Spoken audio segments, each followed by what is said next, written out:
이야기 진행할 서우식이라고 합니다.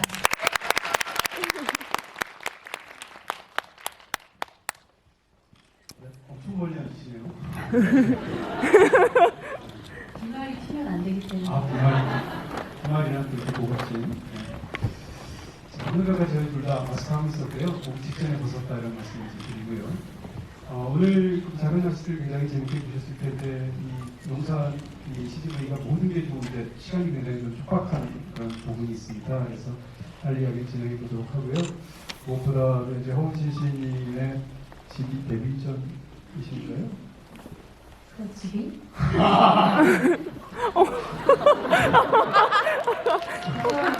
싫어하시는군요. 자제하도록 이런 사람이에요. 네. 제가 했으면 이게 10돌이 못 먹었어요. 자, 진행해 보도록 하겠습니다. 자, 지난주에 이 작은 시대 처음 보신 것 같은데요.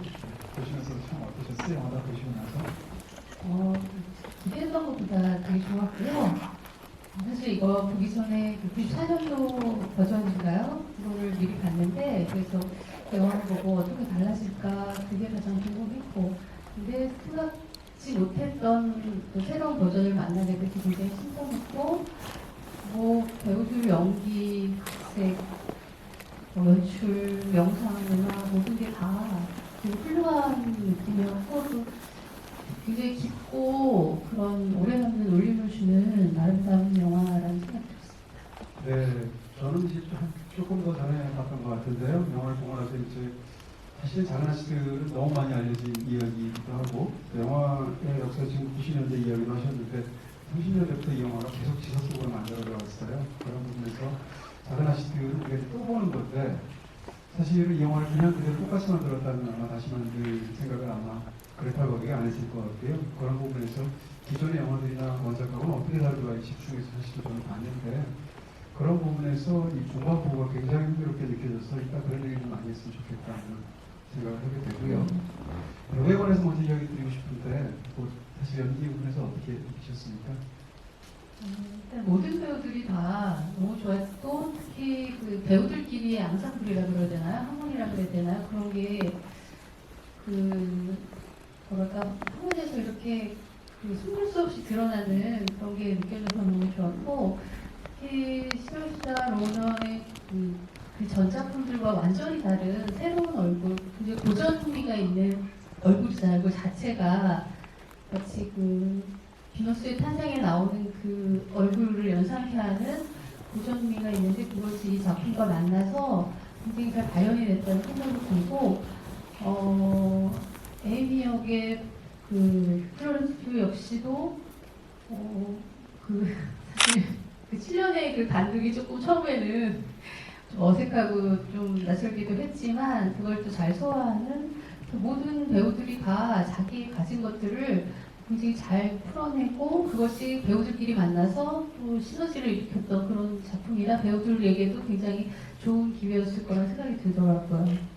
네, 뭐 좋은 영화들이 다 그렇지만 진짜 배우들의 앙상블 보는 재미가 있을 것이고 이 영화는 무엇보다도 이제 시스터후드 자체가 영화 핵심이다 보니까 혼자 나올 때보다 같이 나올 때 연기가 굉장히 중요하게 느껴지는 부분이 있는데요. 저는 사실 배우들 다 훌륭한데 이 영화에서 이제 많은 분들이 이렇게 느끼시는 것처럼 실제로 이제 아카데미에 둘 다 노미네이션이 됐는데 주연의 노미네이트 된 시월자 루먼이나 조연에 올라와 있는 플로렌스 퓨의 연기를 이제 집중적으로 우리가 보게 되는데요.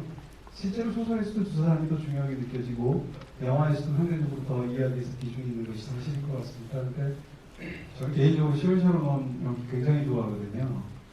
제가 이렇게 말하면 이제 그 자체가 이제 무슨 펠레의 저주처럼 돼서 이렇게 안 하려고 하는데 제 생각에는 한 5년 안에 아카데미상을 받지 않을까 이런 얘기 해서 제가 마신 적이 없어요. 근데 어쨌건 제 느낌으로는 동세대의 어떤 그런 배우들 중에서 유독 돋보이는 그런 연기를 하고 있지 않나라는 생각이 있고요. 방금 전에 잠깐 말씀해 주신 것처럼 특히 이제 약간 고전적인 연기들 같은 걸 굉장히 잘하는 것 같고 문학작품 각색된 영화에서 능력이 뛰어난 것 같은 느낌이 있습니다. 근데 시월차 로넌이 했던 인터뷰 굉장히 재밌는 게 있었어요. 이 감독이 그레타 거릭이 언제 오케이를 하고 NG를 말하느냐라는 부분에 대한 얘기였는데 이 영화를 보면서 사실은 대사가 엄청 많고 그 대사의 빠르기가 일반 영화의 빠르기보다 훨씬 더 빠르지 않습니까? 그 이제 배우들끼리 같이 얘기할 때 심지어는 오디오가 물렸는데도 그냥 도는 순간도 있어요. 그럴 경우에 사실 NG이지 않습니까? 그러니까 이 영화는 그것을 NG 처리 안 하고 실제로 이제 우리가 주변에서 친한 사람하고 얘기하면 막 오디오만 물리면 난리 나잖아요. 근데 그런 것들을 그대로 하지는 않았지만 상당 부분 반영해서 굉장히 놀랍다는 생각이 있고요.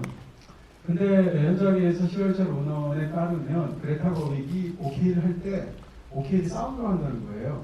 눈으로 봐서 하는 것이 아니라 이 현장에서 들려오는 어떤 배우들의 합의나 이런 걸 소리로 판단해서 듣고 이 소리와 리듬을 통해서 이거 오케이다 싶으면 오케이를 한대요.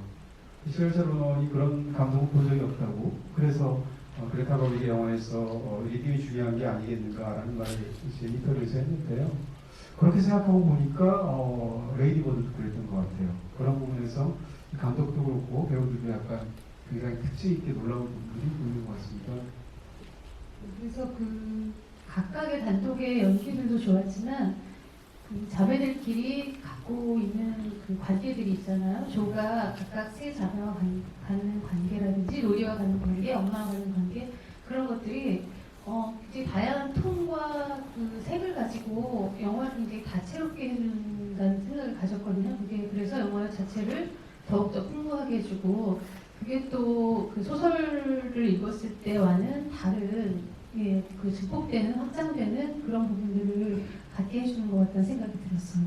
그런 의미에서 이제 어떤 우리가 영화를 볼 때 특정 배우가 감독이나 혹은 각본에서 구사가 된, 묘사가 된 그런 캐릭터를 얼마나 잘 소화해내는가라고 이제 이해할 수도 있겠지만 정반대로 특정 배우가 이 세계 속에 들어와서 어떻게 그 세계를 바꾸는가 이런 경우도 있지 않습니까? 이 영화에서는 사실 그 부분에서 가장 놀라운 도드라져 보이는 것은 플로렌스 퓨가 아닌가라는 생각이 들어요. 원작 소설을 읽으신 분들도 워낙 많으니까 사실 원작과 가장 다르게 영화에서 묘사된 인물이 제가 볼 때는 에이미인 것 같거든요. 어렸을 때 이제 에이미를 저는 이제 초등학교 때 이제 우리 집에 이제 아이 자랑해서 죄송합니다. 근데 개봉사에서 나온 50권짜리 세계문학전집이 있었어요. 근데 그걸 지금도 기억하는데 첫 페이지 딱 넘치면 인물이 이렇게 각각 그림과 함께 간단한 설명이 나오고 그다음 이제 시작되는 그런 시리즈였는데 이제 그거를 저희 누나랑 같이 이렇게 굉장히 탐독하면서 봤는데 이 소설을 읽으면 영화도 마찬가지지만 주인공은 사실상 조이거든요. 두 번째 물론 4명 다 주인공이지만 근데 저희 누나가 둘째이면서 조랑 굉장히 비슷한 스타일이었어요. 그래서 본인이 그 스스로 굉장히 많이 자랑했던 기억 같은 게 나는데 이 얘기를 하는 게 아니라 로리의 자기를 이입하셨나요? 아니 저는 세 번째니까 베스트죠. 박현아의 지식이 이런 얘기. 제가 셋째거든요. 그리고 근데 이제 에이미는 어떻게 보냐면 일반적으로 실제로 이 소설이 19세기에 출판이 되었을 때 많은 사람들이 에이미를 일종의 악역으로 받아들였습니다. 왜냐하면 이 영화에서 주인공이 조처럼 느껴지니까 조로부터 여러 가지를 뺏어가잖아요. 예를 들어서 유럽 가는 것도 사실상 에이미가 의도한 건 아니지만 뺏어가는 것처럼 되어 있고 그렇죠. 무엇보다도 결정적으로 이제 로리에 관해서 학교 관계 속에서 관계 입장에서 혹은 독자 입장에서는 이제 에이미보다는 조 편을 들게 되는데 그런 의미에서 가정하니까 에이미 약간 악역처럼 보인단 말이에요. 실제 악역은 아니지만 그리고 결정적으로 어려서 너무 나쁜 짓을 하잖아요. 언니의 그 소설을 불태워버리는 일을 하니까 그 연장선상에서 이 소설처럼 로리를 똑같이 그녀에 대해서 하는구나 라고 생각하기 때문에 이 인물이 굉장히 논쟁적인 인물이 되는데 근데 이 영화를 다 보고 나면 소설보다 에이미 역할이 훨씬 더 적극적으로 커졌고 그리고 에이미는 어렸을 때 물론 그런 실수했음에도 불구하고 이 인물은 그럴 만한 어떤 자격이 있는 인물인 것 같고 또 특히 이제 이런 이야기 속에서 이게 만약에 플로렌스 퓨가 연기를 안 했으면 로리가 마지막 순간에 에이미를 선택한 것이 조화의 사랑을 못 잊어서 대타로 마치 구한 것 같은 사람처럼 느껴진단 말이에요. 근데 이 영화를 다 보고 났을 때의 느낌은 전혀 그렇지 않고 두 사람은 완전히 별개고 과거에 조화의 사랑이 있었고 지금 에이미와의 사랑이 있었는데 사실 영화에서 보면 더 속속한 것은 후자인 거예요. 그런 측면에서 이런 부분이 가능했던 것은 사실 그레타 거윅의 각색이나 연출하고도 관련이 있지만 플로렌스 퓨라는 배우가 갖고 있는 당당함하고 관련이 있는 것 같다라는 생각을 하게 되었습니다. 후반부에서 그 에이미가 그 부잣집 누구였죠 이름이? 아니요 그 청혼을 거절하고 로리를 거절하고 선택하게 되잖아요. 그럴 때 사실 경제적인 이유 때문에 자기 결혼을 이제 거래를 하려고 하다가 그 로리를 선택하게 되는데 그것이 그 당시에 굉장히 여성의 주체적인 선택이라는 면에서 중요하다는 생각이 들고 그런데 그것이 그 에이미 캐릭터를 연기한 퓨를 만나서 훨씬 더 잘 발현이 되지 않았나 그런 생각. 그래서 감독이 의도했던 그런 각색의 방향을 좀 더 강화하고 훨씬 더 빛내는 쪽으로 연기를 해주었지 않았나 생각이 들었어요. 이게 워낙 뭐 유명한 소설이니까 소설 얘기를 안 할 수 없을 것 같고요. 이번에 또 심지어 책도 새로 사셔서 또 보셨다고. 네, 저도 예전에 그 청소년기에 그 사파가 많이 들어가 그래서 그 사파에 의존해서 등장인물들을 이렇게 상상하게 되잖아요. 이제 그런 작품을 읽었는데 기억이 당연히 가물가물하기 때문에 새로 이제 읽어봤는데 제가 이걸 읽었던가 싶게 정말 새로운 장면들이 너무 많았는데 각색하면서 가장 달라졌던 점은 아무래도 그런 그 150년 전에도 굉장히 급진적인 그 당시에 시대적인 상황을 반영하면 굉장히 급진적인 페미니스트 작가의 소설이라는 점을 줄 수 있는데 그것이 150년 후에 각색됐을 때는 그 현대의 당대성과 만나서 훨씬 더 세련되고 모던하고 지금 이 시대에 왜 이 작품이 만들어졌어야 한가를 잘 느낄 수 있어서 그 두 가지 작품을 같이 비교해서 보는 것이 저에게는 또 흥미로운 지점이었는데 그 원작에 대한 이야기를 잠깐 하자면 그 당시 그 루이자 메이 올콧 같은 경우는 그 소설에 영화에도 잘 반영이 돼 있지만 독신으로 끝까지 살았잖아요. 그리고 결혼을 하지 않았고 그 동생의 아이들을 양육하면서 그리고 저작권을 지키면서 자기의 경제력을 가지고 집안을 이끌었던 그런 사람이거든요. 그리고 그런 것들이 이제 그렇지만 소설에서는 타협을 할 수밖에 없었던 딜레마가 있었는데 그런 것들이 이번 영화에서 너무 영리하고 사려 있게 각색이 되어서 정말 놀랐던 부분이었고 또 이번 기회에 또 원작에 또 그런 같이 그 당대적 의미 이런 것들을 또 새롭게 볼 수 있어서 그런 것도 좋았던 것 같아요.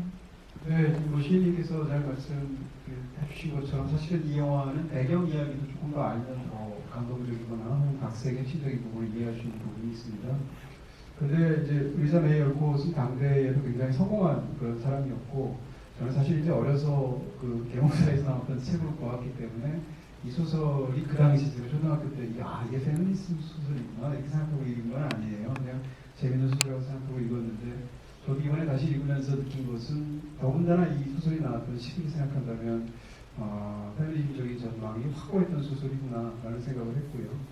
예를 들어서 이제 소설에도 그런 부분이 대사로는 조금만 나오는데 소설 초반에 그런 얘기가 있습니다. 이 조가 긴 치마에 대해서 아주 질색을 하는 장면이 있는데 긴 치마를 입고 다니고 또 어떤 파티 같은 데 가면 새침 걸고 앉아 있어야 되고 그게 너무 싫다 이런 얘기를 하는 부분이 있어요.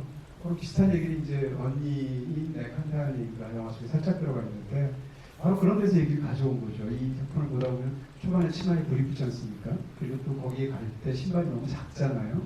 이런 묘사들이나 설정 같은 것은 사실은 그 치마와 작은 발에 우겨 넣는 그런 상황에 대한 코멘트거든요. 그런 측면에서 이것은 사실 그레타 거빅이 가져온 그런 모티브지만 더 원칙적으로는 사실은 이미 150년 전에 그 소설에 있었던 내용들입니다.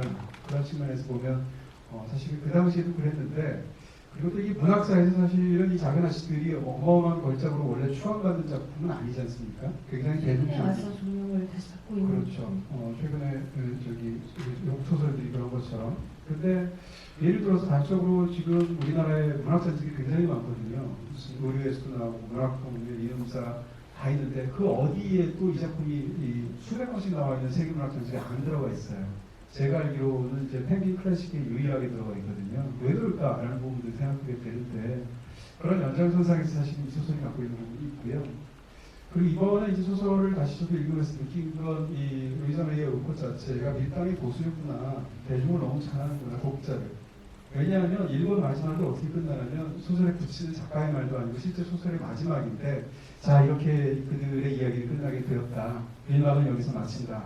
2막이 다시 올라갈지 아닐지는 1막을 다 보고 나서 이 책에 대한 독자들의 반응을 보고 결정하겠다가 소설의 마지막이에요. 니들이 하는 거 봐서 뭐 3만 부 이상 팔려주면 뭐 이런 거죠. 근데 실제로 소설이 엄청 팔렸고요. 바로 그 이후에 2부를 쓰게 된 거죠. 그래서 이 소설은 사실은 시차를 두고 쓴 1부와 2부가 구성이 있는데, 그래서 이제 국내에서는 합본으로 나온 것도 있고 1, 2권이 따로 나온 것도 있죠. 이 영화는 그 1부에서 얘기를 과거로 소화를 하고 있고요. 2부에서 얘기를 현재로 소화를 해서 그것을 굉장히 누린다는 측면에서 흥미로운 측면이 있죠. 가지고 있는 이제 가치에 대한 이야기 해주셨는데 거기서 조금만 더 언급을 하자면 시몬도 보바르 자서전에 보면은 그런 이야기가 있다고 하죠. 나의 미래 자아를 보여주는 소설이 있었다. 나는 이 소설 속에 조를 흉내내기 위해서 단편을 쓰기 시작했다. 그리고 그것과 비슷해지기 위해서 굉장히 노력을 했다. 그렇게 고백을 하는 부분이 있거든요.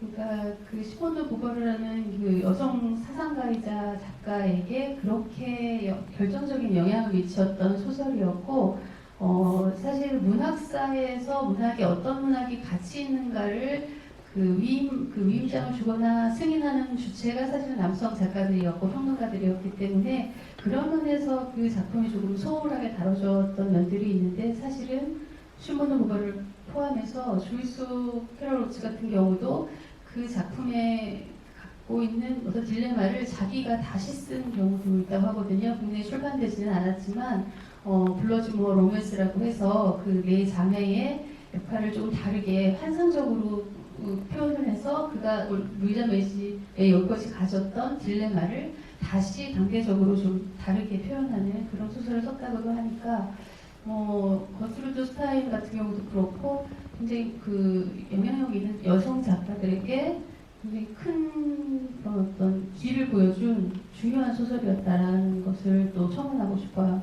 굉장히 중요한 부분인 것 같습니다. 그뿐만 아니라 제가 알고 있는 것도 예를 들면 조이스 캐롤 로치도 이 소설 얘기를 받아서 현대적으로 각색해서 자기가 또 소설을 쓴 적이 있어요. 그리고 국내에서도 굉장히 인기가 있습니다. 엘라나 페란테의 나폴리 사부작을 보면 이 두 여주인공에 관한 얘기인데, 이 여주인공 둘이서 어렸을 때 친하게 된 결정적인 이유가 작은 아시티브 곡 중에서 나오거든요. 이런 식으로 사실은 그 후대에 한 150년간에 걸쳐서 특히 여성 창작자, 여성 작가들에게 이 소설, 이 존 아치라는 특히 두 번째 이 작가인 주인공으로 나오는 이 캐릭터가 끼친 영향은 사실 굉장히 심대하다고 말할 수 있고요. 그런 예를 들어주시는 거죠. 또 그런 것들을 당연히 이 영화 창작자인 그레타 거익이 의식을 하지 않을 수밖에 없었고, 같이 창작하는 작가이자 감독으로서 그런 부분을 이 영화에서 가장 고민을 했었을 것 같아요. 그래서 그런 엔딩이 나오지 않았나. 그래서 엔딩 얘기로 자연스럽게 넘어가 보실까요? 벌써 끝난 건가요? 네, 뭐 엔딩 얘기하셔도 되죠. 네. 예, 저는 엔딩에서 정말 깜짝 놀랐거든요. 각색을 어떻게 했을까가 굉장히 궁금했는데 영화의 한 중반 전까지 가기는 그냥 좀 더 페미니즘적 색채를 강화했구나. 그리고 뭐 플래시백을 도입해서 교체 편집을 해서 조금 구성을 좀 다르게, 서술 구조를 좀 다르게 가졌구나. 그래서 영화가 조금 더 긴장감이 있고 재밌어졌구나 정도였는데, 이제 마지막에 종방부에 가서는 살짝 이렇게 얼빵해지는 느낌으로 이게 뭐지, 어떻게 된 거지 하면서 나중에 이거 이렇게 각색을 한 거구나 정말 찬탄했거든요. 이제 그것이 이제 메타적으로 그러니까 그 형식적인 변화를 준 것인데, 그것이 신의 한 수가 아니었나 이 영화에, 이런 생각이 들었고, 그 각색된 부분도 뭐 다 보셨으니까 어떻게 바뀌었는지 아실 텐데, 소설 속에서는, 원작에서는 원래 그 프리드리하고 결혼해서 마치 고모가 왕고모님께서 물려주신 그 저택을 학교로 만드는 것으로 끝나잖아요. 근데 이제 이 영화 속에서는 독자들의 그런 요구와 편집장의 요구를 받아들여서, 그래 내가 그냥 바꿀게, 그 대신 나에게 인쇄를 올려주고 저작권을 줘, 그렇게 협상을 해서 결국은 그렇게 바뀐 그 버전의 소설로 책이 인쇄되는 과정을 보는, 그때 이제 그것은 조라기보다는 루이자 메이어 부신 것이죠. 그래서 그 장면에서 굉장히 뭔가 너무너무 뭉클하고 어떤 한 창작자가 다른 창작자의 에게 보낼 수 있는 최고의 헌사가 이런 방식이 아닐까? 또 한 여성 예술가가 시대를 뛰어넘어서 이전 세대의 여성 예술가와 연대할 수 있는 가장 어떤 훌륭한 연대 방식이 아닐까? 이런 생각을 하면서 그 장면이 영화에서 가장 좋았던 부분인 것 같아요. 저도 사실 뭐 같습니다. 한 3분의 2기 전까지는 이 영화의 구조적인 측면을 제외하면 구조적인 측면이 이제 영화와 소설하고 다르니까요. 사실은 그렇게까지 달라진 측면을 많이 못 느꼈는데 이 종관을 보면서 제가 느낀 것은 그레타 거빅이 바로 이것 때문에 이 작품을 다시 영화화했구나라는 어떤 확신 같은 게 있었고요. 그리고 이제 이 영화는 가장 훌륭한 게 종관부가 아닌가라는 생각을 저도 하게 됩니다. 그때 이 종관부 상황을 보면 저는 이제 엉뚱하지만 사실 이제 그레타 거빅이 이전의 감독으로서 또 레이디 버드라는 좋은 작품이 있었잖아요. 그 작품을 비교하면 저는 이 영화가 훨씬 더 페미니즘적이라고 생각해요. 앞에 영화도 그랬었지만 이 영화가 전망이 훨씬 더 확실하다고 하는 편인데요. 근데 이 영화를 보면서 지금 약간 엉뚱하지만 저는 이제 원스 어폰 타임 인 할리우드가 생각이 나는 게 있습니다. 무슨 얘기인가 하면 왜 그 샤론 테이트라는 어떤 끔찍한 그런 죽었던 배우의 이야기를 끌고 들어와서 타란티노가 영화를 만들었을까라는 어떤 의문들을 그 영화를 보면서 갖게 되는데 다 보고 나서 우리가 느끼게 되는 것은 이게 단순히 그냥 배우라는 걸 생각하지 않고 스캔드의 어떤 참혹한 그런 이야기의 주인공으로만 비극적인 가십으로만 소비되는 샤론 테이트라는 굉장히 젊고 유능했던 그런 배우를 다시 배우의 자리로 복원시키기 위해서였구나라는 어떤 확신 같은 게 들었던 거죠. 그래서 사실 그 영화가 감동적인 측면이 있는 것 같아요. 경우는 좀 다르지만 이 영화도 보면서 비슷한 생각을 하게 된 거예요. 엔딩을 보고 나서 제가 느낀 거는 이 영화 자체가 루이자 메이 얼콧에게 보내는 그레타 거빅의 선물처럼 느껴졌습니다. 공간부가요. 왜 그런가 뭐 이런 얘기인데 루이자 메이 얼콧은 뭐 잘 알려진 얘기인데 사실은 이제 당대에서 작가가 어디까지 타협할 수 있는가라는 부분인데 뭐 올바른 작가라면 타협 같은 거 전혀 하지 말아야지 이런 건 불가능하다고 생각합니다. 예를 들어서 하다못해 현대의 작가들도 책을 출간하는 시기부터 시작해서 페이지 수, 뭐 등등 제목까지 편집자를 협의해야 되고 이런 것들이 사실은 모든 예술가가 타협을 하는 거죠. 근데 루이자 메이 얼콧은 원래 이 소설을 실제로 알려진 얘기에 따르면 조가 결혼하지 않는 것으로 끝내려고 했었거든요. 근데 당대에 영화 속에 등장하는 것 같은 그런 편집자가 강력하게 계속 요구를 해서 그렇게 하면 소설을 아무도 안 산다라는 얘기를 하면서 결혼하게 해달라고 계속 얘기를 하는 거죠. 그래서 이제 프리티랑 결혼하는 결말을 썼는데 그렇게 쓰고 나서도 본인 스스로가 마음에 안 들어했다고 그래요. 그래서 루이자 메이 얼콧이 남긴 편지나 이런 데보면 다른 지인한테 얘기를 하면서 진짜 내가 만들어 놓은 캐릭터를 무너뜨리고 말았다는 결혼하게 된 것에 대해서 그런 한탄을 하기도 했다는 건데 그레타 거빅은 얼콧의 팬이고 이 소설의 어려부터 매료가 되었던 사람이고 그런 사람 입장에서 이것이 안타까웠던 것 같고요. 그런 상황 속에서 이 여기에 메타 영화적인 액자 구조를 집어넣음으로 인해서 올콧이 정말 하고 싶었던 엔딩을 돌려준 거예요. 제 생각에는. 그러니까 이렇게 액자 구조를 만들어서 이런 얘기를 하면 소설에서 우리가 보는 것을 훼손하지 않습니다. 왜냐하면 우리가 알고 있는 것은 프리딜이랑 결혼하는 거잖아요. 그거는 훼손하지 않아요. 그러니까 그게 올콧의 뜻이라고 해서 무슨 프리딜을 뿌리치고 어떤 스스로 혼자 살기 결정한다고 꼭 말을 해야 페미니즘이 되는 건 아닌 거죠. 올콧이 정말 하고 싶었던 이야기를 그대로 드러내면서도 원작을 훼손하지 않는 절묘한 방법을 생각했는데 그게 바로 액자 구조를 갖고 오는 거예요. 그렇게 해서 우리가 알고 있는 그 구조를 그대로 보여주지만 그 결말이라는 것이 사실은 이런 메타적인 배경에서 나왔다는 걸 보여주고 그것 자체가 사실은 올콧이 진짜 하고 싶었던 엔딩인 거거든요. 그러니까 그것을 이런 교묘한 구조 속에 가져옴으로 인해서 어떻게 보면 이 영화는 루이자 메이 올콧보다 더 올콧 같은 영화인 거죠. 더 이야기인 거죠. 그런 부분이 사실 굉장히 놀랍고 감동적인 측면이 아닌가 싶은 겁니다. 네, 그래서 그렇다고 여기 왜 이 시대에 굳이 이 영화를 만들었나 하는 부분이 이제 그 엔딩에서 설명된다고 하셨는데 그것과 연관해서 제가 또 주의 깊게 보게 된 장면 중에 하나는 그 마치 고모의 집을 물려받고 그걸 들어가서 어떻게 할지 이해를 하고 나오는 과정에서 에이미하고 조하고 대화를 하는 부분이 있거든요. 근데 거기서 이제 책이 어떤 중요성을 반영해야 하느냐 혹은 어떤 중요성을 글쓰기나 이런 예술이 부여해야 하느냐에 대한 두 자매의 약간 상반된 그런 의견이 나오는데 조 같은 경우 이제 반영한다는 쪽이었던 것 같고 에이미 같은 경우는 이제 정확한 워딩은 생각이 안 나지만 부여해야 한다라는 쪽으로 얘기를 했던 것 같거든요. 근데 그것은 무슨 얘기인가 하면은 굳이 이미 7번, 8번 이렇게 각색이 됐던 영화를 그렇게 거기 굳이 다시 또 영화를 만든다는 것이 무슨 의미가 있는가? 그것이 바로 그 에이미의 대사인 것 같은 거죠. 그러니까 자꾸 이야기를 해야 된다.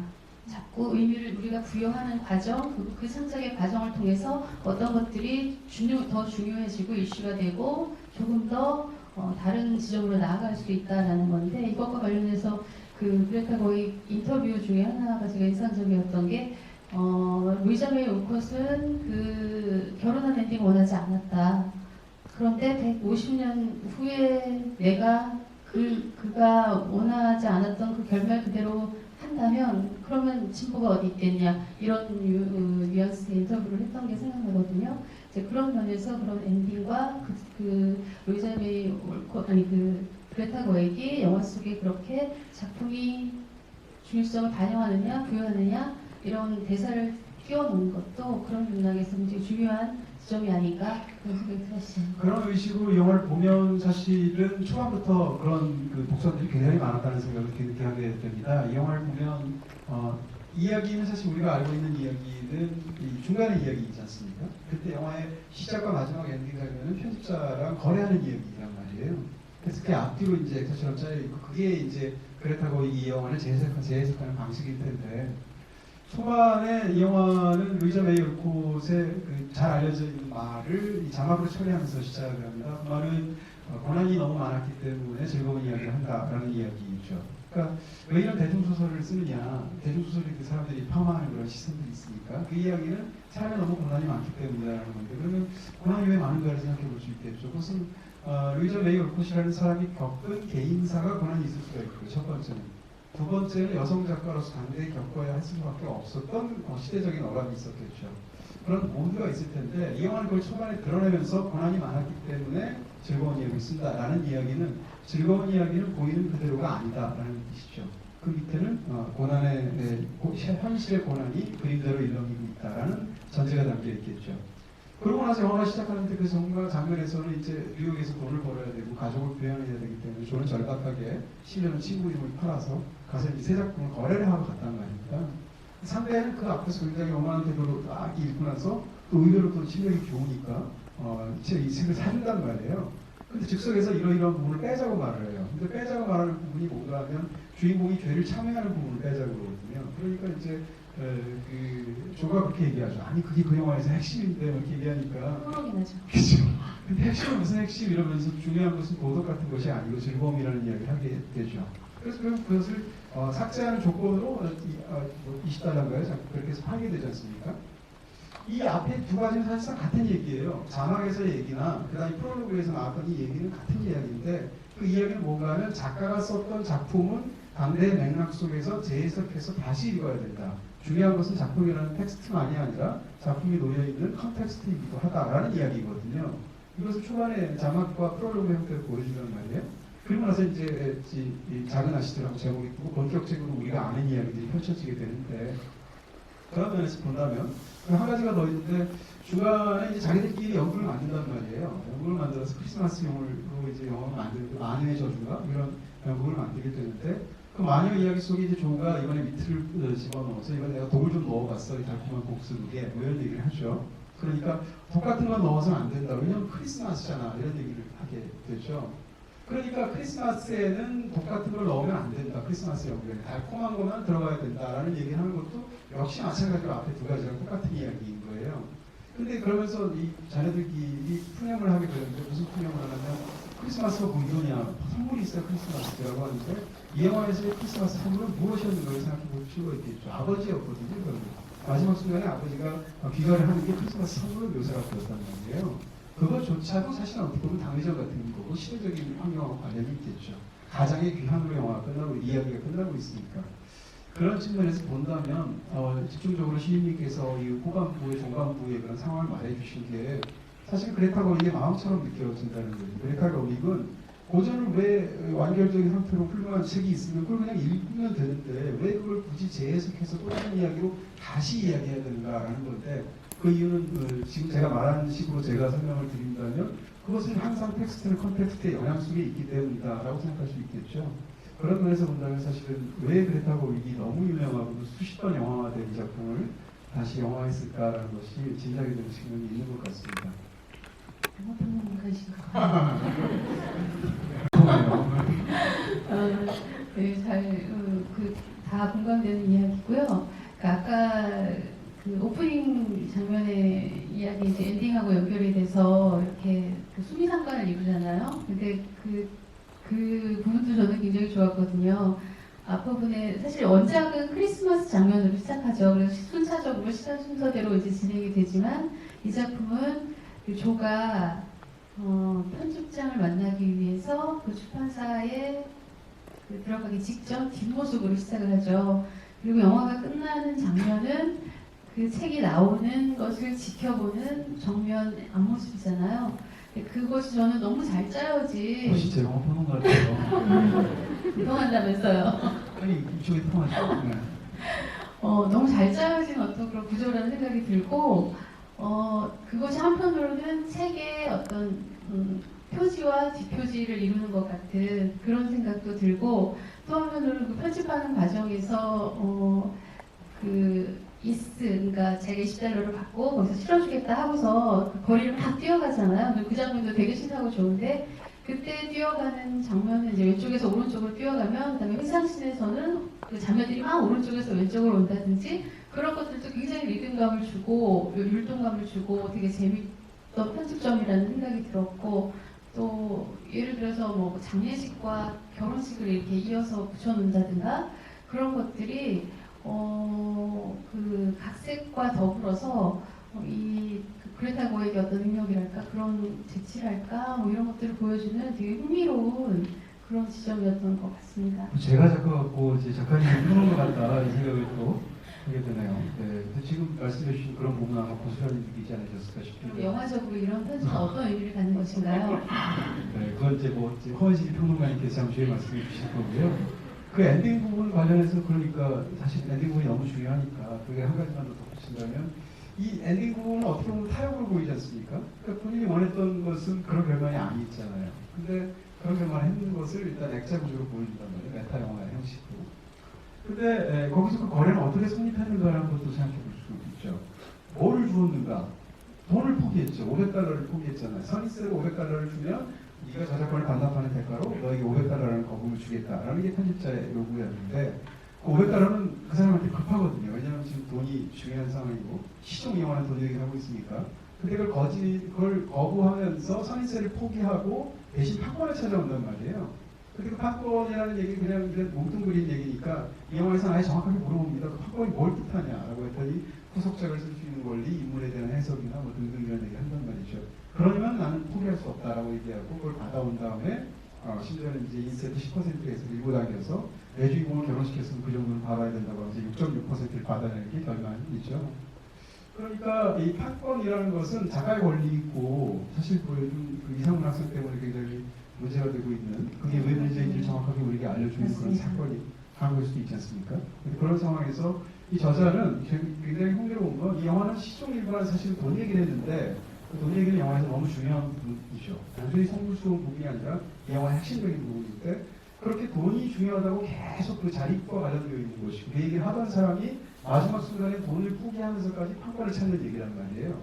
그 판권이라는 것은 어떻게 얘기하면 루이자 올콧이, 레이 올콧이 끝내 그렇게 유명하고도 힘 있는 소설가인데도 자기가 관찰하지 못했던 어떤 권리이죠. 왜냐하면 루이자 레이 올콧은 이런 결말을 쓰고 싶지 않았으니까. 그런 것을 어떻게 생각한다면 그레타 거북이 이런 구조를 통해서 되찾아준 거예요. 판권을 그 사람에게 돌려준 거예요. 상징적인 의미로. 그런 면에서 자신이 엔딩이 갖고 있는 부분은 그 자체가 굉장히 재해석하는 데 있어서 훌륭하게 작동하는 그런 어떤 기술적인 방식일 뿐만 아니라 그것 자체가 어떻게 본다면 이 영화가 재해석되어야 하는, 이 이야기가 재해석되어야 하는 거의 모든 것처럼 보이기도 하는 굉장히 뛰어난 설정이 아닌가 싶어요. 네, 그래서 그 엔딩에 갖는 의미를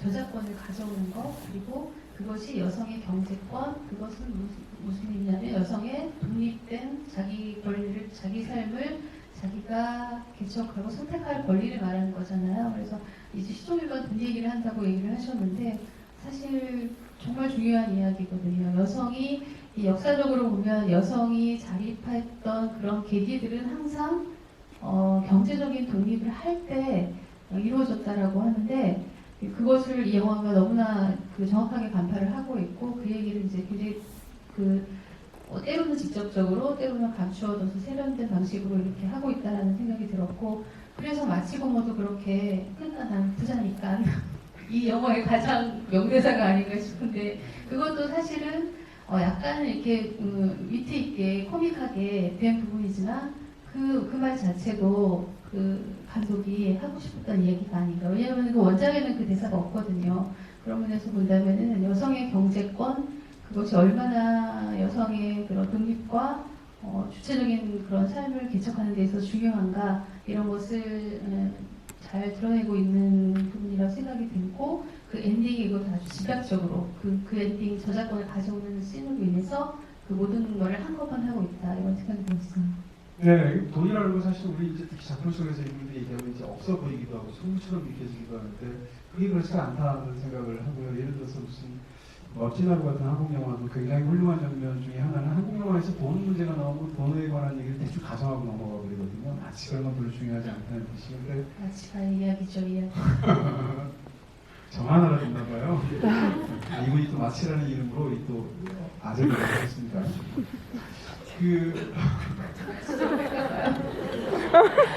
감사합니다. 웃어주시는 분들. 죄송해요. 계속 해주시세요. 여기까지 나오죠, 여기서. 이번에 그 유머러스한 측면을 잘 알아서 제가 칼까지 다 알아듣거든요. 근데 당황하실까봐. 돈 얘기죠. 중요한 얘기가 있었는데. 근데 멋진 하루 같은 영화가 훌륭한 것은 돈 얘기 그냥 하지 않고 일일이 다 따져서 얘기를 하는 거예요. 근데 사실 돈이 인간의 삶에서 너무 중요하잖아요. 돈이 그래서 중요하기도 하고 그것 자체가 많은 부분들을 말해주는 부분도 있을 텐데 이 영화는 그런 부분에서 애들로 가지 않는다는 것이고 이 본질은 뭔가 로맨스가 아니고 돈이라는 것을 명확하게 하고 있는 거죠. 마지막에 왜 주인공이 결혼해야 되느냐 결혼해야 하지 않아야 되느냐라는 것을 놓고 논전을 할 때 예를 들면 그냥 이렇게 말할 수도 있죠. 사람들이 흔히 말하는 것처럼 남자는 뭐 이성적인데 여자는 무슨 감성적이라는 등 이런 식으로 보통 이야기 많이 하잖아요. 그러니까 여성에게 로맨스가 중요하다는 뭐 이렇게 말할 수 있겠죠. 그게 아니라 정말 중요한 것은 돈이구나라는 것을 영화는 갈파해서 결국 소설에서까지 결혼에는 돈이 작동하는군요. 라고 이제 찌르는 대사가 이제 들어가게 되는데 이 돈 문제로 이 영화를 보게 되면 영화의 시작이 돈이에요. 돈인데 초반에는 그 스스로가 그런 것에 대한 굉장한 그런 의식이 없고 실제로 약자이기 때문에 초반에 이 편집자랑 거래를 할 때는 돈에 있어서 굉장히 수동적으로 상대가 제시하는 걸 그대로 받아들이죠. 그리고 자르는 것도 그대로 다 받아들이죠.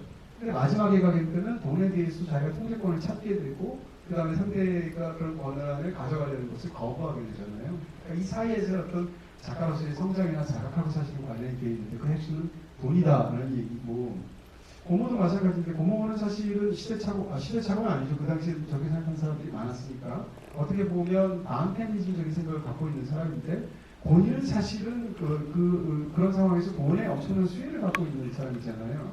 영화에서 이제 로라던이 연기하니까 엄마 캐릭터와 이 사람은 이제 아이디얼리스트고 고모는 이제 리얼리스트인데 그런 상황 속에서 여성이 돈을 벌 수가 없다는 것을 굉장히 냉소적으로 말을 하죠. 벌 수 있는 방법은 뭐 유학에 가거나 뭐 배우가 되는 방법밖에 없고 둘 다 차이가 없지 뭐 라는 그것까지 하는 사람이란 말이에요. 근데 그 사람은 왜 그걸 할 수 있는가? 뭐 일단 당연히 싸가지가 없어서 라고 생각할 수 있겠지만 핵심은 뭔가 하면 그렇게 말해도 되는 돈이 있기 때문인 거죠. 우리가 사실 이제 뉴스 같은 거 보면서 재벌들이 성격들이 워낙 이상하잖아요. 너무 나쁜 사람들이 많잖아요. 아니 저 사람들이 돈이 많은데 왜 저렇게 성격이 나쁠까라고 생각하는데 사실 돈이 많아서 성격이 나빠도 되는 거거든요. 돈이 없는 사람은 돈과 모든 일들이 연결이 돼 있기 때문에 내가 이렇게 말을 해서 돈을 벌 수 있는 기회가 차단되면 어떡하지? 이런 걸 모든 사람들이 고민할 수밖에 없잖아요. 근데 무슨 항공기 회사의 주인이다 이렇게 되면 자기가 힘들고 해거든요. 깔끔한 집어던져를 그렇게 취직시켜야 된다는 겁니다.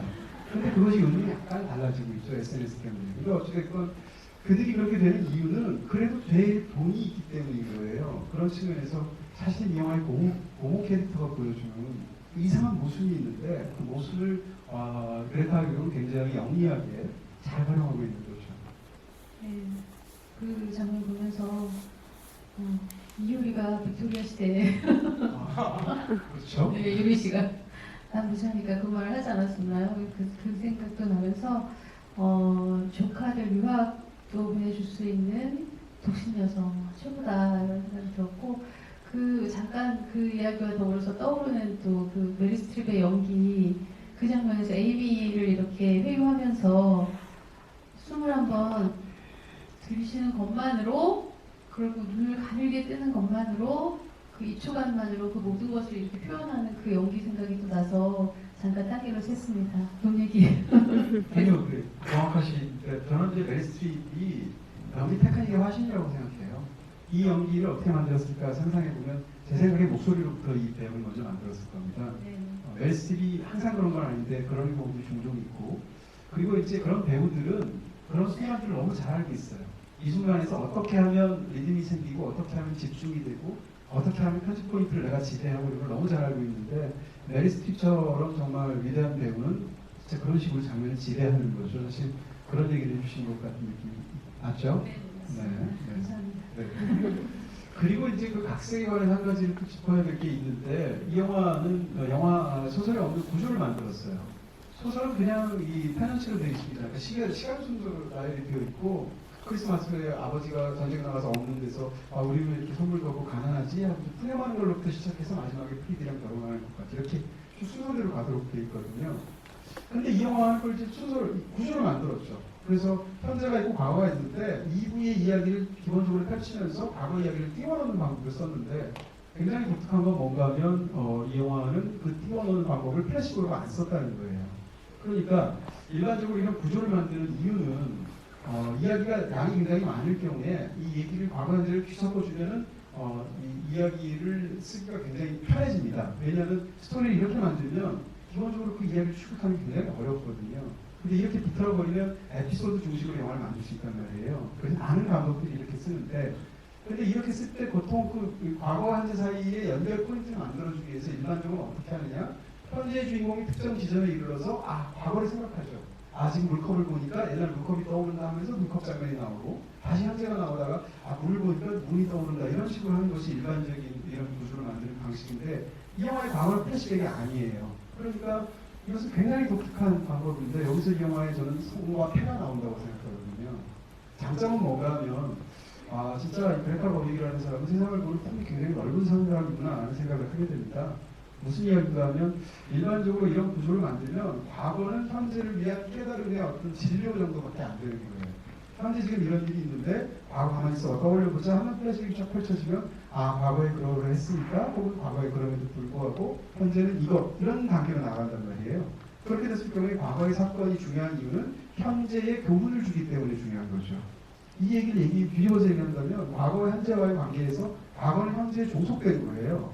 근데 그렇다고 이 방식은 플래시백을 사용하지 않고 과거와 현재를 병행해서 연결을 하고 있거든요. 그러니까 과거는 과거대로 충분한 가치를 부여받게 되는 거죠. 이런 구조 속에서는.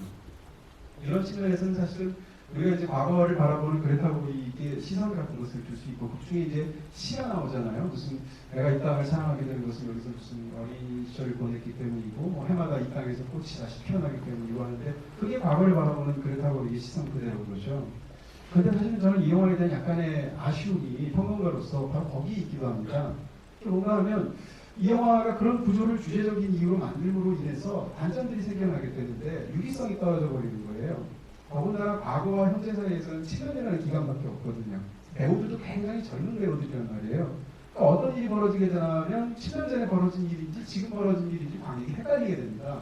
왜냐하면 헷갈리지 않으려면 유기성을 만들어줘야 되거든요. 지금 과거를 떠올리는 이유를 현재 장면에 심어줘야 지금부터 펼쳐지는 건 과거라구나 인식을 하게 되는데 이 영화는 그게 없는 게 핵심이거든요. 그런 부분에서 이런 어떤 테크니컬한 부분에서 미스가 있을 수 있다는 것이고 두 번째는 이 구조가 굉장히 느슨해져 버려요. 그런 측면에서 사실은 한 작품에서 주제적으로 왜 그런 선택을 했는지는 알 수 있으나 상대적으로 이렇게 아쉬운 부분이 있다는 건데 이건 뭐 이제 구조적인 측면에서 따지고 드는 것이고 그 외의 부분에서 본다면 사실 이 영화는 이런 품이나 결들 같은 것이 굉장히 곱고 곱다기보다는 세심하고 그 다음에 굉장히 넓어서 사실 감탄하는 측면들이 굉장히 많죠.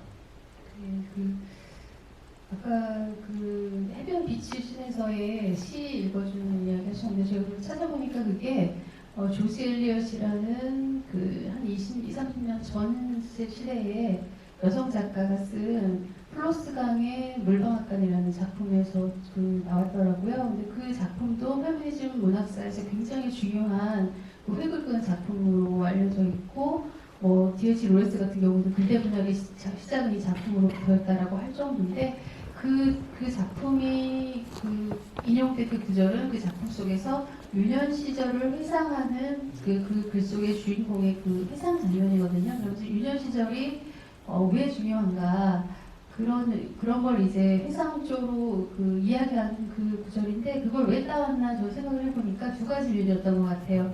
하나는 루이자 메이 올컷이 읽었을 법한 그 당시 읽었을 법한 소설 그것이 그 여성 작가의 페미니즘 소설이라는 연장선에 있는 것이고 또 한 면에서는 베스가 중부로 인해서 유년 시절이 끝나는 거잖아요. 그래서 이제 20대가 다들 돼가는 그런 어떤 성장의 관점에서 봤을 때 유년이라는 한 시기가 이제 끝날 것이라는 어떤 곡선의 역할을 하면서 거기에 그 유년 시절을 떠나보내는 자의 마음 이런 것들을 대변하고 있는 그 구절이 아닌가 그런 면에서 저는 그 부분이 또 굳이 이 구절을 원작이 없는데 가져왔던 것은 그런 의도가 있지 않았나 이런 또 생각이 들었어요.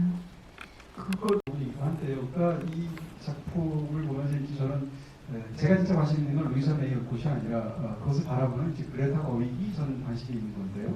근데 아까 말씀드린 그런 구조뿐만 아니라 영화에서 어떤 그런 플롯을 보면 이 그레타 거윅이 무슨 생각을 하고 있는지 보이는 부분들이 있습니다. 그런 게 이제 굉장히 감동적인 부분이라고 생각이 드는데 무슨 얘기가 하면 이 주인공이 네 사람이란 말이에요. 네 사람인데 이 네 사람은 실제로 서로 다른 네 명의 자매이기도 하지만 또 루이자 메이 옷이 자기까지 네 명이었어요. 그래서 자전적인 것하고 관련이 있죠.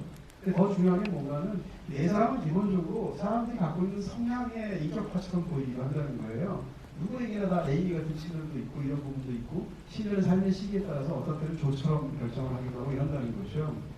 근데 이 내부 인물 중에서 이 소설을 읽으면 누가 봐도 제일 매력 있고 눈에 두드러진 인물은 조이고 그 다음은 에이미라는 말이에요. 근데 에이미는 왜냐하면 조의 대척점에 서 있는 것처럼 보이기 때문인데 일들이 엮여 있으니까 상대적으로 소설을 읽으면 맥이나 베스에 대해서는 덜 즐겁게 느껴지는 거죠. 그러니까 이 소설이 그러면 베스와 맥에 대해서 어떻게 말을 하고 있는가라는 부분이 있는데 그런 부분도 사실 과거와 현재를 말하는 그레타 거윅의 너른 품 같은 걸 느끼게 한다는 겁니다. 이런 소설에서 너무나 이런 페미니즘적인 주제의식이 제가 뭐라고 했어요? 영화? 소설? 제가 작가인 줄 알았어요. 이런 영화에서 이런 명확한 페미니즘 주제의식이 있으면 사실은 이런 가정에 매몰되지 않고 본인의 꿈을 찾아서 작가로서의 주체적이고 또 싱글로 결정을 하고 이런 것들을 집중적으로 묘사할 것 같은데 실제로 그렇게 되어 있기도 하지만 이 소설은 베스와 맥도 따뜻하게 품어주는 소설이란 말이에요. 그리고 영화가 그렇단 말이에요. 이 영화에서 보면 굉장히 인상적인 것이 이제 그 맥이 사실 배우로서 재능이 있으니까 네 명은 전부 다 예술가잖아요. 각각 서로 다른 예술가 영화이기도 한데 그런 상황 속에서 맥이 배우로서의 재능을 포기하는 것처럼 자기한테 보였을 것이고 조의 입장에서는 그래서 언니가 결혼하는 게 싫은 거죠. 그래서 언니는 배우로서의 꿈을 꿔야지 왜 결혼하는 대로 퇴각하느냐라는 식으로 얘기를 하니까 언니가 뭐라고 얘기하면 나는 내 꿈은 내가 사랑하는 사람하고 가정을 이루는 것이야 라고 말을 하고 나는 함께 나의 꿈을 이루고 싶다고 말을 하고 내 꿈이 너 꿈하고 다르다고 해서 내 꿈이 틀린 것은 아니야 라는 말을 한단 말이에요. 저는 이제 그게 굉장히 흥미롭게 느껴지는데 이 말 자체가 갖고 있는 데에서 감동적인 부분이 있기도 하죠. 예를 들면 우리는 이제 그랬을 때 어떤 사람이 주체적으로 나아가는 방향이 한 가지라고 생각하는데 그렇지 않을 수도 있다는 거죠. 어떤 사람은 가족을 선택할 수도 있는 거예요. 그리고 가족을 선택하는 것이 그 사람의 주체성이라고 한다면 아무도 네가 틀렸어라고 말할 수가 없는 거잖아요. 더 중요한 건 뭔가 이것은 한편의 영화니까 그 영화가 어떻게 표현을 했는가라는 측면인데 조를 만나게 되어서 그렇게 사랑하고 상대를 너무너무 사랑하는 게 나의 꿈이니까 내 꿈은 함께하는 것이야 라는 결정을 내린 순간이 과거에 있었어요. 결혼하기 직전에. 그 다음에 현재는 그래서 그 사랑하는 사람과 결혼을 했는데 알고 결혼했고 각오를 했지만 이 사람이 너무 가난하죠. 그러니까 친구들하고 사이에서 드레스도 못 사게 되니까 드레스 때문에 겪는 굉장히 마음 아픈 무슨 오는 이 단편에 나오는 것 같은 상황이 또 현재에 있습니다. 그럼 이 둘 중에 어떤 것을 먼저 보여줘야 될까라는 설정이에요. 플롯이에요. 근데 일반적인 경우라면 어떻게 이걸 묘사할 것 같은가 하면 과거에 그렇게 아름답게 사랑을 했고 자기가 책임지고 결혼했지만 현재 이런 상황이 머물고 말았어 라는 것을 보여주게 되고 그것은 사실 루이자 메이 올콧의 방법이죠. 소설은 그렇게 돼 있으니까. 근데 이 영화는 굉장히 절묘하게도 이 두 가지를 반대로 만든단 말이에요. 우리가 먼저 보게 되는 것은 드레스 사건을 먼저 보게 됩니다. 그러니까 현재의 사랑했음에도 불구하고 저렇게 공공하게 서로가 존이라는 남자는 좋은 남자임에도 불구하고 네. 이분 이러시다니까요. 조심 알아요. 네. 근데 그래서 그 모든 부분들을 드레스를 그 사건을 우리가 보게 되는데 그걸 본 다음에 뒤에 가서 사실은 결혼하기 전에 그녀가 어떤 생각이었는지 영화가 보여준단 말이에요. 이게 무슨 차이가 있을까라는 건데 이걸 스토리대로 원래 시간 순서대로 요약하게 되면 그렇게 사랑했음에도 불구하고 거봐 결혼하니까 결국 저렇게 되잖아 라고 생각할 수밖에 없겠죠. 순서대로 연결한다면. 근데 이걸 뒤집어 줌으로 인해서 지금의 이 결혼 생활의 경제적인 공핍함을 먼저 보여주고 그 다음에 나서 그 사랑했던 순간들을 보여주면 이것이 그 결혼이 지금 현재가 폐회로 보이지 않는다는 거예요. 그러니까 그 다만 그 결혼의 행복한 측면도 있고 불행한 측면도 있는데 불행한 측면으로서 돈이 없기 때문에 드레스를 못 사고 있을 뿐인 거죠. 그러니까 사실 이런 것은 프로 때문에 생겨나는 이야기거든요. 그런 측면에서 그레타 거빅이 베스와 맥을 다루는 방식 혹은 과거와 현재를 다루는 방식을 보면 사실 그레타 거빅의 시선이 얼마나 넓고 전 품이라는 말을 쓰고 싶은데 품이 얼마나 넓은 창작자인지 사실은 느끼게 해주는 부분이라는 거죠. 기존의 영화된 작품 혹은 원작과 비교할 때 다른 면 중에 하나도 그런 것 같아요. 그 네 명의 캐릭터에게 고루 조명을 비춰준다는 거. 근데 그것은 무슨 의미일까 생각해보면 그 여성이 가질 수 있는 욕망 혹은 뭐 바라는 욕구, 꿈 이런 것들이 뭐 한두 개가 아니라 이것도 여성이 주체적으로 선택한 것이면 소중한 것이다, 중요한 것이다.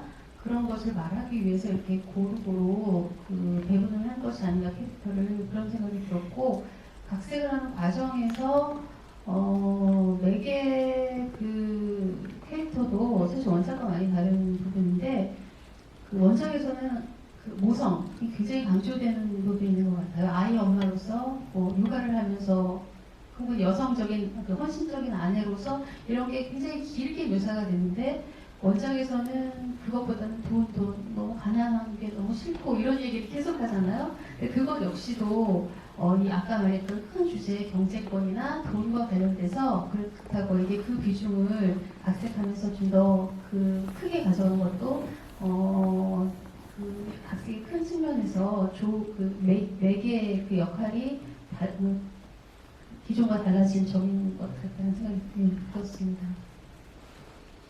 자, 사실은 뭐 질문도 받고 그러려고 그랬는데 역시 또 이제 서로 말하기 바빠가지고 사실은 또 많이 말씀해 주셨고 제가 너무 많이 뺏어서 네, 그렇게 됐고요. 1시간의 시간이 사실 원래 50분 정도로 되어 있었는데 제가 10분 정도를 더 써서 마쳐야 될 시간이 됐습니다. 질문 못 받아서 대단히 죄송하고요. 마지막으로 네, 한 말씀 해주시고 마무리하면 좋겠습니다. 네, 그 모두에 말씀드렸다시피 기대했던 것보다 굉장히 좋았던 작품이었고, 저는 딸하고 이 작품도 한 번 더 보고 싶더라고요. 저 같은 경우도 네 남매의 그 가정에서 자랐거든요. 그래서 네, 그 막내는 남자애지만 여자애 같은 남자애라서 정말 자매처럼 그렇게 자랐던 그런 추억도 떠오르고. 그리고 이제 딸 보면서 이게 전체 관람가잖아요. 그래서 딸과 함께 이 이야기를 또 보고 싶다 이런 생각이 들었고 물론 여성들이 공감할 이야기고 여성들이 많이 봐줬으면 좋겠지만 여성들은 당연히 공감을 할 것이고 저는 남자분들이 좀 더 도와줬으면 좋겠다라는 생각도 들더라고요. 그래서 이 당대의 우리 시대의 자매라는 것이 어떤 면에서 중요한가 혹은 타인에 대한 공감의 감수성 면에서도 이런 영화를 남성들이 보는 것이 얼마나 중요한가 이런 생각도 같이 들었고 그래서 좀 더 많은 분들이 물론 이제 바이러스 때문에 힘드신 건 아시겠지만 보았으면 좋겠다 이런 생각을 하게 된 그런 영화였습니다. 네, 한 시간 정도 여러 가지 말씀을 많이 드렸는데요. 거의 나가시지 않고 끝까지 들어주셔서 너무 감사드리고요. 많이 추운데 편안하게 들어가셨으면 좋겠습니다. 감사합니다.